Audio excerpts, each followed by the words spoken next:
റാന്നിയിൽ അതിതീവ്ര മഴയെ തുടർന്ന് മിന്നൽ പ്രളയമുണ്ടാവുകയും ടൗൺ ഉൾപ്പെടെയുള്ള പ്രധാന പ്രദേശങ്ങൾ വെള്ളത്തിനടിയിലാവുകയും ചെയ്തു.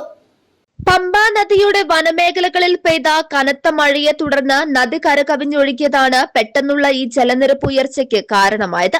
കേവലം 2.5 മണിക്കൂർ കൊണ്ടാണ് റാന്നി ടൗണിൽ വലിയ രീതിയിൽ വെള്ളം കയറിയത്. ഈ സാഹചര്യം ജനങ്ങളിൽ വലിയ ആശങ്കയുണ്ടാക്കിയിട്ടുണ്ട്. റാന്നി ടൗണിലെ കടകളിൽ അരയ്ക്കൊപ്പം വെള്ളം കയറുകയും താഴ്ന്ന പ്രദേശങ്ങളിലെ പല കടകളുടെയും ഒരു നിലയോളം വെള്ളത്തിൽ മുങ്ങുകയും ചെയ്തു. പല വ്യാപാരികളും സാധനങ്ങൾ സുരക്ഷിത സ്ഥാനങ്ങളിലേക്ക് മാറ്റുകയാണ്. പുനലൂർ മൂവാറ്റുപുഴ റോഡ് ഉൾപ്പെടെയുള്ള പ്രധാന പാതകളിലും മമ്മൂക്ക ജംഗ്ഷൻ, ചെത്തോംകര തുടങ്ങിയ പ്രദേശങ്ങളിലും വെള്ളം കയറി ഗതാഗതം പൂർണ്ണമായും തടസ്സപ്പെട്ടു.